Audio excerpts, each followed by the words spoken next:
பொதுவாக சென்ட்ரல் கவர்மெண்ட்டாக இருக்கட்டும், ஸ்டேட் கவர்மெண்ட்டாக இருக்கட்டும், ஜிகே அந்த டாப்பிக்கை பொறுத்த வரைக்கும் டான்ஸ் இல்லைனா திருவிழாக்கள் அது சம்மந்தப்பட்ட கேள்விகள் வந்து கட்டாயம் ஒன்று இருக்கும்.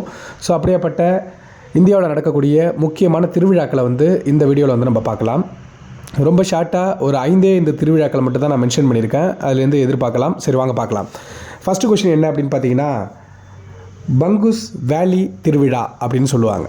இந்த பங்குஸ் வேலி திருவிழா அப்படிங்கிறது ஜம்மு அண்ட் காஷ்மீரில் ரொம்ப ரொம்ப புகழ்பெற்ற திருவிழா. இந்த பங்குஸ் வேலி அப்படிங்கிற ஒரு இடம் இருக்குது. அந்த இடத்துல இந்த திருவிழா வந்து கொண்டாடுவாங்க. பங்குஸ் வேலி அப்படிங்கிற திருவிழா வந்து பார்த்திங்கன்னா ஜம்மு காஷ்மீரில் ரொம்ப ரொம்ப ஃபேமஸ்.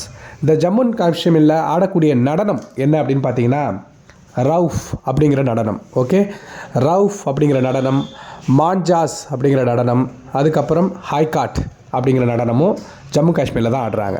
இப்போ ஜம்மு காஷ்மீரில் முக்கியமான திருவிழா என்ன அப்படின்னா பங்குஸ் வேலி ஃபெஸ்டிவல் அப்படின்னு சொல்லுவாங்க. அங்கே ஆடக்கூடிய நடனம் வந்து பார்த்திங்கன்னா ரவுஃப், மான்ஜாஸ், ஹைகாட் இதெல்லாமே ஜம்மு அண்ட் காஷ்மீரில் ஆடக்கூடிய நடனம். ஓகேங்களா.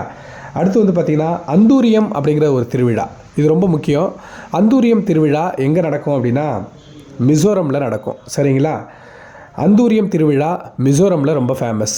ஓகேங்களா. மிசோரமில் ஆடக்கூடிய புகழ்பெற்ற நடனம் என்ன அப்படின்னா காண்டும் அப்படிங்கிற ஒரு நடனம் வந்து ஆடுவாங்க. காண்டும் அப்படிங்கிற நடனம் மிசோரமில் ஆடக்கூடியது. மிசோரம் அது உங்களுக்கு தெரியும், தலைநகரம் ஐசால் அப்படிங்கிறது. இந்த மிசோரத்தில் காண்டும் அப்படிங்கிற நடனம் வந்து ஆடுறாங்க. அங்கே இருக்கக்கூடிய முக்கியமான திருவிழா அந்தூரியம் அப்படிங்கிற ஒரு திருவிழா. சரிங்களா. அதுக்கப்புறம் இன்னொன்று இருக்குது, சப்சார்கட் அப்படிங்கிற ஒரு திருவிழாவும் ரொம்ப ஃபேமஸ். சப்சார்கட் அப்படிங்கிறது மிசோரத்தில் மோஸ்ட் இம்பார்ட்டண்ட் திருவிழா வந்து சப்சார்கட். ஒன்றும் இல்லை, சப்சார்கட்னா ஒன்றும் இல்லை, அந்த மரங்களை வெட்டி எறிவாங்க. அந்த மிசோரம் மலைவாழ் மக்கள் செய்யக்கூடிய கல்டிவேஷன் இருக்குல்ல, விவசாயம், அது வந்து ஷிஃப்டிங் கல்டிவேஷன் அப்படின்னு சொல்லுவாங்க. ஷிஃப்டிங் கல்டிவேஷன்னா என்னென்னா ஒரு பீஸ் ஆஃப் லேண்டில் விவசாயம் பண்ணுவாங்க.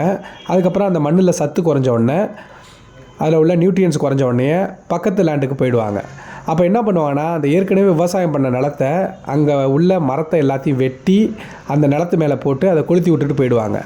அதாவது ஸ்லாஷ் அண்ட் பேர்னிங் கல்டிவேஷன் அப்படின்னு சொல்லுவாங்க. இதை புரியுதுங்களா.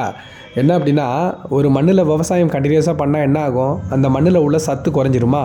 ஸோ என்ன பண்ணுவாங்கன்னா அந்த இடத்துல விவசாயம் பண்ணி அந்த சத்து குறைஞ்ச உடனே அங்கே உள்ள பக்கத்தில் உள்ள மரத்தில் எல்லாத்தையும் வெட்டி அந்த நிலத்து மேலே போட்டு அதை கொளுத்தி விட்டுட்டு போயிடுவாங்க. அதுக்கப்புறம் அது எரிஞ்சு சாம்பல் வந்து அந்த நிலத்து மேலே படியுமா.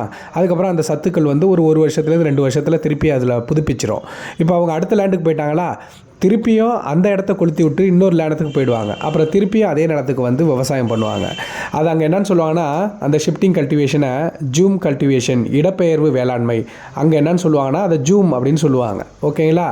ஸோ அந்த திருவிழா தான் சப்சார்கட். ஓகே, அந்த விவசாயத்துக்காக நிலத்தை ரெடி பண்ணுறாங்க இல்லையா, அதுக்காக மரத்தை வெட்டி போடுறாங்க இல்லையா, அதை தான் சப்சார்கட் அப்படின்னு சொல்லுவாங்க. ஸோ மிசோரத்தை பொறுத்த வரைக்கும் அந்தூரியம் அப்படிங்கிற திருவிழா ஞாபகம் இருக்கணும். அந்தூரியம் அப்படிங்கிற திருவிழா மிசோரத்தில் இருக்குது. அங்கே இருக்கக்கூடிய முக்கியமான நடனம் காண்டும் நடனம். அப்புறம் இன்னொரு திருவிழா சப்சார்கட். அடுத்து பதுகம்மா திருவிழா. பதுகம்மா திருவிழா அப்படிங்கிறது பேரை பார்த்தாலே தெரியும், தெலுங்கானாவில் வந்து புகழ்பெற்ற திருவிழா. பதுகம்மா திருவிழா தெலுங்கானாவில் இருக்கக்கூடிய திருவிழா.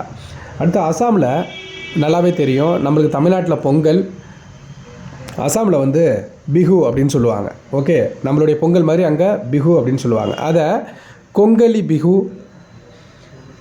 போகலி பிஹு, ரொங்கலி பிஹு அப்படின்னு 3 வகை இருக்குப்பா. அது என்ன அப்படின்னா கொங்கலி பிஹு அப்படிங்கிறது எப்போ நடக்கும் அப்படின்னா அக்டோபர் மாதத்தில் கொண்டாடுவாங்க. கொங்கலி அப்படிங்கிறது அக்டோபர் மாதம். ஓகேங்களா. போகலி பிஹு அப்படின்னா ஜனவரி மந்த்து. ஓகே, போகலி அப்படின்னா ஜனவரி மந்தில் கொண்டாடுவாங்க. சரிங்களா. அடுத்து பார்த்தீங்கன்னா ரொங்கலி பிஹு அப்படிங்கிறது ஏப்ரல் மந்தில் கொண்டாடக்கூடிய திருவிழா.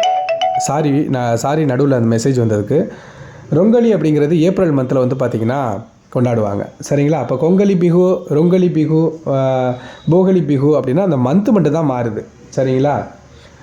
இதில் அந்த ரொங்கலி பிஹு இருக்குல்ல, ஏப்ரல் மந்தில் வரக்கூடியது ரொங்கலி பிஹு இருக்குல்ல, அதை வந்து அசாமுடைய நியூ இயர் அப்படின்னு சொல்லுவாங்க. ஓகேங்களா.